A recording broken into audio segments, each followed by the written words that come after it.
Hi guys, welcome back to my channel. My name is Alexis. Today I am going to be sharing all the books that I'm hoping to get to for March. If you don't already know, March is considered Women's History Month in the US. So all the books that I've selected are by and about women talking about hopefully strong, independent women and their love interests in a healthy balance. I tend to gravitate toward romance anyway, because there's just something so beautiful about seeing people go through the hardship and still manage to work things out together and find love that is beautiful, find love that is healing within themselves and for each other. So, hoping to get some of that this month. But yeah, so these are the books I'm hoping to get to sometime this month. So, the first book that I have today is Gothicana, and yes, I've been aware of this story since it was independently published and now it's traditionally published with beautiful sprayed edges. So yeah, I finally caved and got this edition for myself. Hope to get to it as soon as possible because it's romance and fantasy. This story is supposed to follow Corvina and Vad. So it seems like Corvina, following the passing of her mother, she gets accepted into this university, but people seem to be going missing every few years. There's a lot of secrets, deceit, and death. Vad, on his side, he is a part-time professor kind of working on his thesis, and he knows he shouldn't be getting involved with Corvina, but they can't really avoid each other, I guess. I have yet to read it, so thoughts remain to be revealed. I'm really excited though, considering all that I've heard about this story. It even has a beautiful foiling on the cover, and if I carefully remove the jacket, you can see there's some lovely artwork, even this lovely map. To be honest, I've been putting this off for years, and every year I think, oh, by the time it's October, that's when I'm going to want to read it because of the dark fantasy aspects, because of the plot line that seems to be mysterious and haunting. But you know, it's about to be spring, and what better way to start than with a dark romance? So, this might be one of my first reads of March. However, I am also interested in completing book 3 of Carissa Broadbent's series, The War of Lost Hearts. This series, I believe I started in December, but I didn't get the chance to complete book 3 in February. I borrowed the audiobook, but I haven't cracked it yet. So yeah, because that's the third book in a series, I'm not going to dive too much into it, but again, it's a romance fantasy. They do get together in the first book, but because of events in book 2 and the very end of book 1, they are separated for reasons. There's a lot of war aspects in that, oppression related, magic elements, all that. So I enjoy the series so far. Book 3 is the conclusion. Hope to get to it soon. Now to share a couple arcs, both of which are historical romances. I have Hayther and the Prince by J.J. McAvoy. I've actually already started this. I'm about 50% of the way through. This follows Hayther and Wilhelm. Wilhelm is the prince and Hayther is sister of the leading heroine in book 1, Aphrodite. So Hayther always kind of felt that she was in the shadow of who Aphrodite was for her beauty and her prestige. Hayther is more so trying to live up to that, if not surpass her, hence why she wants to marry a prince. But of course, she realizes that she's already met Wilhelm before and she did not like him upon first impressions, though she did not know his status. And even now, they are kind of interested in each other, but not really showing it quite yet or admitting it to themselves, let alone each other. It is written in first person, which is surprising to me. You don't really see that too often in historical romances, or at least I haven't. So, my final thoughts remain to be seen because, again, I'm about 50% through, but likely I'll be able to talk about it next month. Hathor and the Prince is supposed to come out on March 19th. The other arc, of which I'm not too familiar with right now, is Sincerely the Duke by Amelia Gray. This is supposed to follow Miss Edwina Fine and the Duke of Stonerick. So Rick is the Duke of Stonerick. Edwina is one of triplets, and I guess to better her future, she thought it wise to accept a marriage proposal via mail. Sounds like they are immediately attracted to each other, and Rick, on the other hand, he was very comfortable with living his lifestyle, hanging out with friends, and doing a lot of activities, and he had no intention of marrying anytime soon, but it sounds like there's a reoccurring illness that is going on, and he realizes that he likely will need to have an heir. So he decided to take the list that his mother provided of eligible bachelorettes, and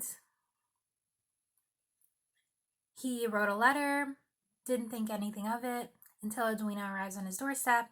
I haven't read anything by this author yet. This will be my first. Not sure when I'll get to it. Hopefully sooner rather than later. This one is to come out on March 26th. Now, my most anticipated release of this year by my favorite author, and you guys are probably sick of me saying it all the time, but it's Kennedy Ryan, and her book This Could Be Us is coming out on March 5th. Later this week, I am very excited to see her in person for her signing. She's currently on tour for said release, and I hope to finish the book before the signing. It gives me 2 days. We'll see. But yeah, I'm hoping to just meet her, get some books signed, get a hug, hopefully. She's okay with that. Seems like she's a hugger. But yeah, I'm also kind of nervous because, again, this is my first time meeting her. And I've read almost every single one of her books with the exception of the last 2 books in the Bennett series. So it's concerning. Oh, and her audiobook, Coming Home, which I have yet to read because that is fortunately only on Audible, and I don't have Audible. So I'll just have to get around to it eventually. So this is book 2 in the Skyland series. The first book was following Yasmin and Josiah. This book, however, is going to follow one of her best friends, who is Soledad, and her love interest, Judah. So Soledad is already married in book 1, but seems there is a betrayal that happens in her marriage, and her life kind of crumbles a bit. She is a mother, she was stay-at-home parent, she was very much used to socializing, but because of this, it kind of tore her life apart, and she has to pick herself back up again. But of course, during that time, she also meets Judah, who is a father. He seems to be the type of person who is going to make her life happier, but she is still going to be doing things independently as well. And I do notice that about Kennedy Ryan's stories. Any character that she has in here, they do have their own individual struggles, but somehow they work better together and are able to support each other in their own rights. So I'm really looking forward to this one. Maybe not going to be gushing about it throughout the week, maybe even longer. But yeah, I'm really looking forward to it. Plus, look at this gorgeous cover. I can't even, it's making me salivate. But yeah, I can't wait. And yeah, this is continuing on with contemporary romances. I am hoping to get to book 4 in the Chestnut Spring series by Elsie Silver with Reckless. This book is supposed to follow Theo and Winter. Winter is the sister of the heroine from book 1, and Theo is in the same industry with, I think it was bull riding, of the hero from book 1. So they are giving small town romance. Winter and Theo seem to have a one night stand. After that, she gets pregnant. It's not really a surprise because, again, it's been fed along with the media and it's been reposted so many times. So, no spoiler there, but I am curious how this is going to pan out. I'm kind of expecting Winter to have a redemption arc because of the events of the previous books. She wasn't really getting along with the heroine from book one, her sister, because they were kind of raised to not enjoy each other's company. They also had an issue with Winter's previous partner, and Winter's guess trying to move on. It's been a while since I read the previous books, but I do recall that I wasn't too crazy about Powerless, which was book three. I'll see how it goes. Speaking of series, I want to continue. I have King of Greed by Anna Huang. I am still not finished King of Pride.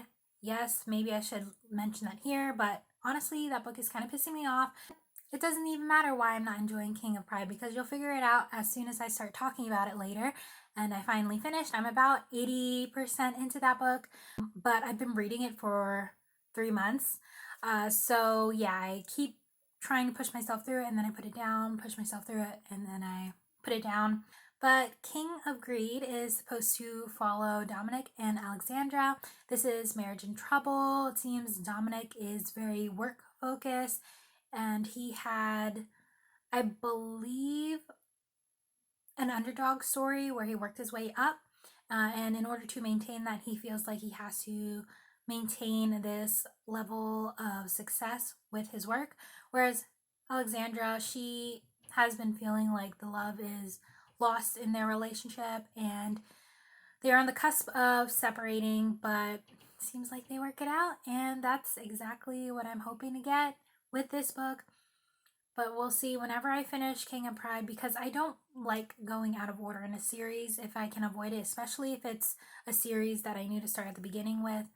So the last book I have listed on my TBR for March is Cold Hearted Rake by Lisa Kleypas. This is supposed to be book one in the Ravenel series. Yeah, this book is supposed to follow Devin and Kathleen. Devin is a rake who inherited the earldom, but the property that he inherits comes with debt along with three innocent sisters of the deceased earl, plus Kathleen, who is a widow. And Kathleen already knows what to expect of a rake, someone like Devin, but they can't help their attraction to each other. Other than that, I don't know much more. I haven't tapped into Lisa Kleypas' book in quite a while, or attempted to in quite a while. But we'll see. And those are all the books that I'm hoping to get to sometime in March. Let me know in the comments down below what your picks are for March, whether it's related to Women's History Month or perhaps you celebrate St. Patrick's Day. If there are any Irish themed stories or other heritage stories you want to mention and you're hoping to get to, let me know. I'd love to hear them. But until next time, my name's Alexis. Take care and happy reading.